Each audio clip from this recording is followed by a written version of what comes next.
Badan Meteorologi, Klimatologi, dan Geofisika (BMKG) menyatakan fenomena El Nino sudah berakhir dan akan berpeluang menuju La Nina.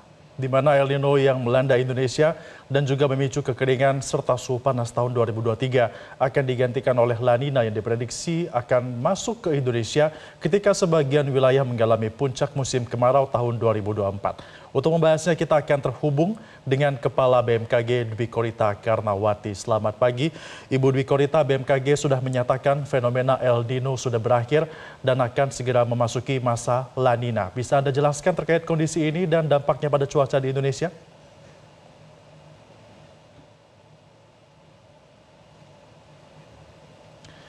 Mohon maaf Ibu, bisa di-unmute terlebih dahulu audionya.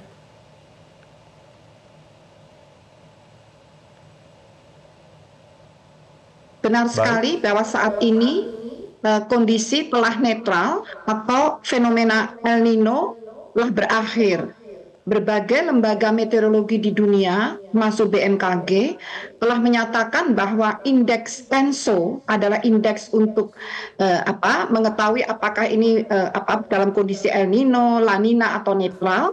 Jadi indeks ENSO sebagai indikator El Nino telah mencapai nilai netral, yaitu sebesar 0,4 sejak awal Mei 2024. Kondisi netral ini terus berlangsung hingga pertengahan Juli 2024 dengan indeks sebesar 0,1. Kondisi meluruhnya El Nino ini disebabkan mendinginnya suhu muka air laut di Samudra Pasifik bagian tengah dan timur. Nah, hal inilah yang menjadi dasar untuk dinyatakan bahwa El Nino telah berakhir dan kondisinya netral. Sebentar lagi kita jadi kami telah memprediksi La Nina, jadi suhu muka air laut di Samudra Pasifik sudah mulai mendingin, dan apabila semakin mendingin maka masuk ke dalam indeks yang dinyatakan sebagai La Nina. Diprediksi sekitar di bulan Agustus September atau Agustus di saat puncak musim kemarau ini, La Nina akan mulai masuk dengan semakin mendingnya suhu muka air laut di Samudra Pasifik bagian tengah dan timur di ekuator. Terima kasih. Ya, dengan masuknya La Nina ini akan seperti apa Bu Dwi Korita untuk kondisi cuaca? Apakah akan cenderung menjadi lebih kering atau justru ini menjadi peralihan ke musim hujan? Jadi La Nina yang diprediksi mulai periode Agustus 2024 sebenarnya merupakan fenomena atmosfer yang ditandai dengan mendinginnya suhu muka laut di Samudra Pasifik bagian tengah dan timur di bagian ekuator. Nah, dampak La Nina bagi wilayah di Indonesia adalah makin banyaknya uap air yang masuk ke wilayah Indonesia sehingga menyebabkan makin banyaknya pertumbuhan awan-awan hujan yang pada akhirnya dapat meningkatkan potensi terjadinya hujan di wilayah Indonesia, di beberapa wilayah Indonesia. Demikian. Ya, Ibu Dwi Korita, dari informasi yang kami himpun, saat La Nina akan ada sebagian besar wilayah Indonesia mengalami peningkatan curah hujan sebanyak 20 sampai dengan 40%. Lantas, apakah meningkatnya ini bisa meningkatkan potensi bencana hidrometeorologi di beberapa wilayah? Jadi dikhawatirkan memang demikian, sehingga dengan meningkatnya pertumbuhan awan hujan, daerah yang mengalami peningkatan pertumbuhan awan hujan itu sekitar 40%, ini tersebar termasuk di wilayah Jawa, kemudian Sumatera bagian selatan, kemudian sebagian Sumatera bagian timur, kemudian juga sebagian sebagian Kalimantan Barat, Tengah, Selatan, kemudian sebagian dari Sulawesi Barat dan Utara, serta Maluku, atau Ambon ya, sebagian dari Maluku. Tentunya musim kemaraunya menjadi basah. Meskipun La Ninanya ini levelnya lemah ya, La Ninanya lemah. Namun karena kondisi lahan yang terutama kalau lahan sudah banyak terbuka, apalagi ada yang rusak, maka tidak membutuhkan hujan lebat hujan yang sedang itu pun dapat memicu terjadinya bencana hidrometeorologi seperti longsor, banjir dan banjir bandang. Jadi perlu waspada adanya potensi bencana meteorologi basah, meskipun di sebagian wilayah lainnya di Indonesia justru mengalami kekeringan. Jadi di musim kemarau kali ini ada sebagian yang masih mengalami kekeringan, namun sebagian wilayah lain justru dikhawatirkan akan mengalami banjir bandang dan longsor dengan masuknya La Nina, meskipun levelnya lemah tergantung pada kondisi kerusakan lahannya. Terima kasih. Baik. Artinya ini cukup menjadi anomali juga ya Bu, di beberapa wilayah sudah potensi hujan tapi kemudian masih ada yang bahkan ditetapkan siaga 1 kekeringan. Ya. Nah, tepatnya di wilayah mana saja Bu kalau yang kekeringan?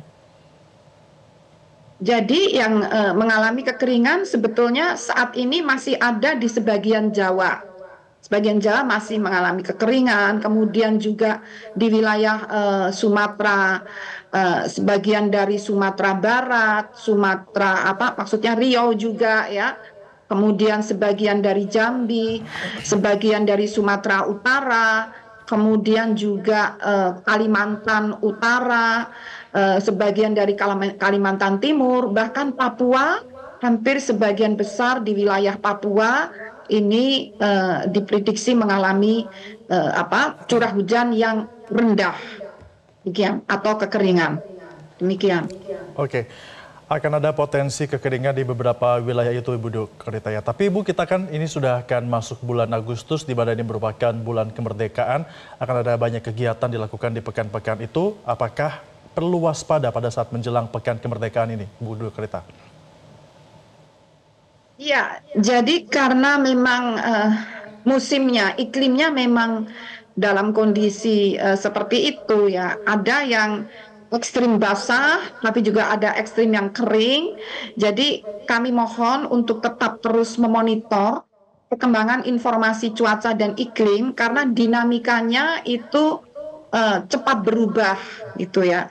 Beda dengan kondisi beberapa tahun sebelumnya, kalau kemarau ya kompak semuanya kering, musim hujan ya basah. Tapi karena fenomena ada dampak perubahan iklim, kemudian juga fenomena ada di wilayah benua Asia dan benua Australia, ada juga dari pengaruh dari Samudra Pasifik, Samudra Hindia mengakibatkan Madden-Julian Oscillation, ada juga gelombang atmosfer. Itu semua mengakibatkan di Indonesia sangat beragam dan kompleks. Maka dari itu mohon terus memonitor perkembangan informasi cuaca untuk merencanakan kegiatan ke depannya. Demikian. Ya, Bu Dwi Korita, selain dari tetap mewaspadai dan juga memantau ya bagaimana kondisi cuaca setiap harinya di tengah fase netral yang tadi Anda sebutkan, atau kami memahaminya sebagai masa peralihan begitu Bu Dwi Korita, seperti apa yang kemudian perlu untuk lebih diwaspadai? Apakah memang kondisi cuaca akan berubah-ubah setiap harinya sehingga menyebabkan perlu lebih ada banyak penyesuaian, atau seperti apa Bu? Ya, kita misalnya berbicara potensi kekeringan lebih dahulu. Nah, sekali lagi kekeringan ini kan cenderung masih mengalami puncak. Nah, musim kemarau itu di 3 provinsi, yaitu di Jawa Timur, Nusa Tenggara Barat, dan Nusa Tenggara Timur, karena terdapat tadi ada pengaruh masih kuat pengaruh dari monsun Australia karena relatif dekat dengan benua Australia. Jadi kering atau kemarau ini pada pengaruh dari monsun Australia. Jadi tadi Jatim, NTB, NTT.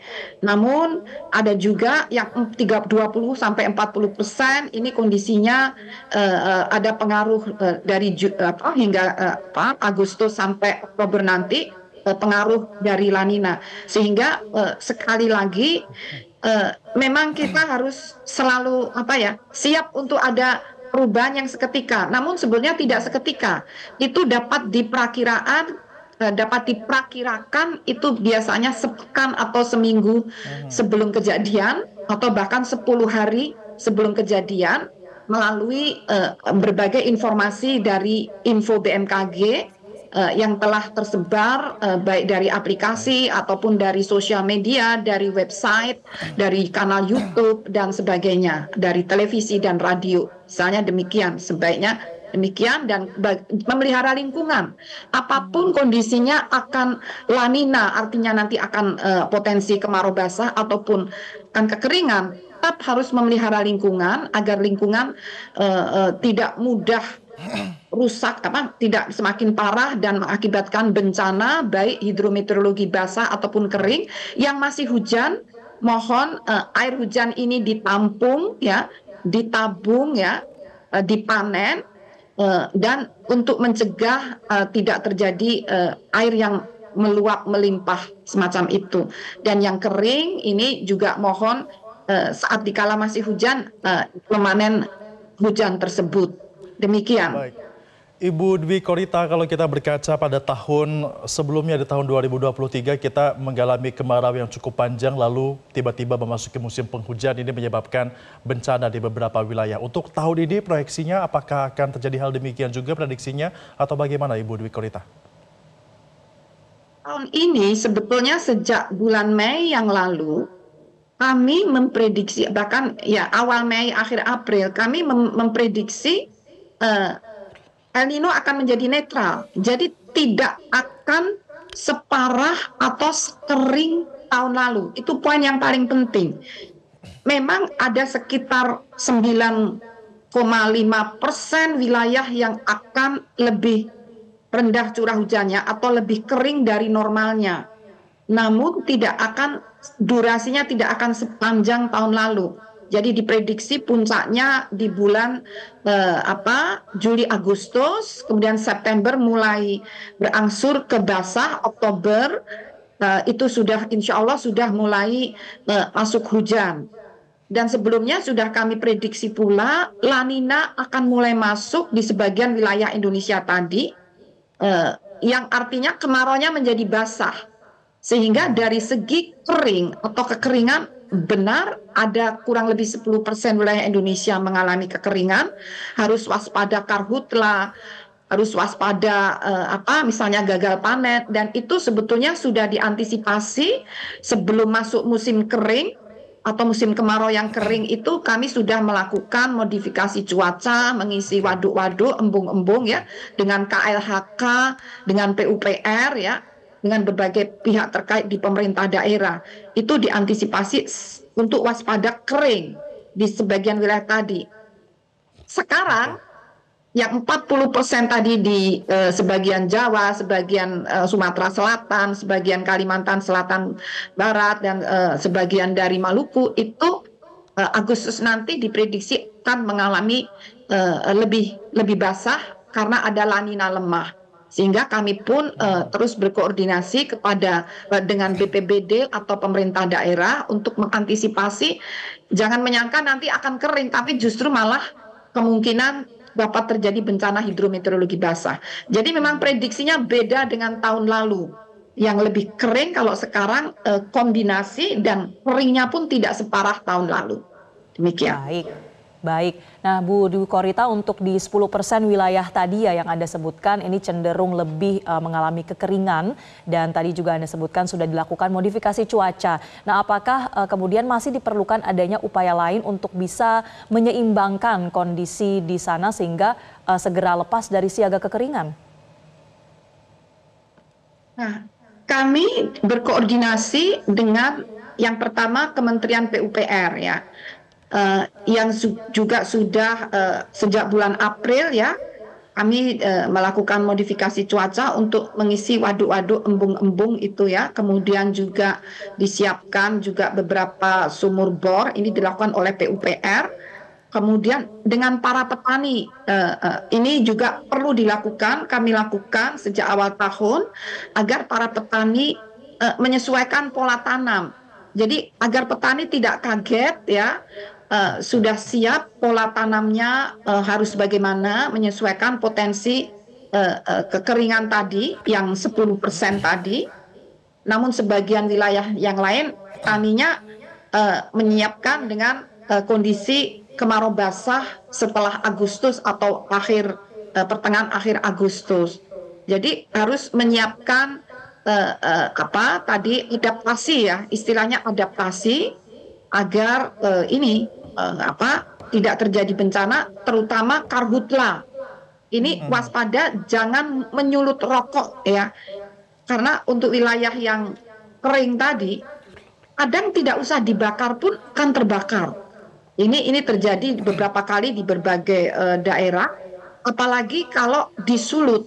Nah, jadi harus benar-benar dijaga, jangan sampai jadi kesengajaan untuk membuang puntung rokok atau kegiatan yang memicu terbakarnya lahan. Ini yang benar-benar harus diwaspadai agar tidak memicu terjadinya karhutla. Demikian, Mbak.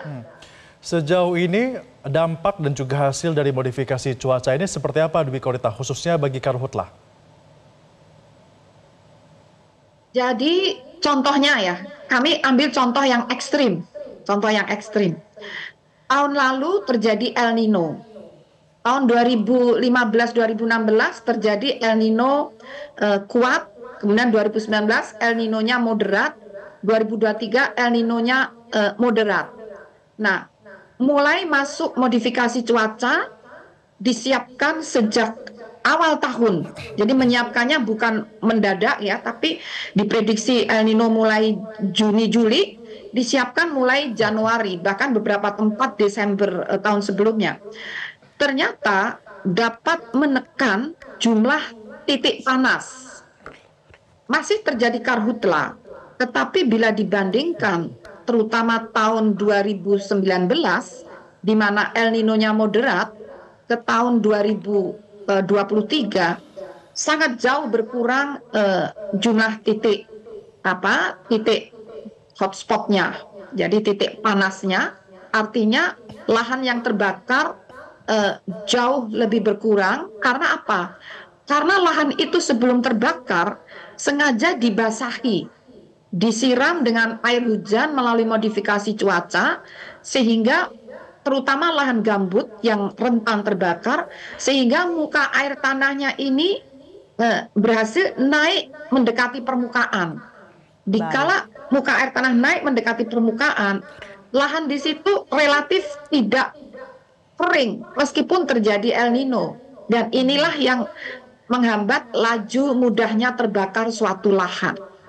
Jadi itu contoh ekstrim dari modifikasi cuaca.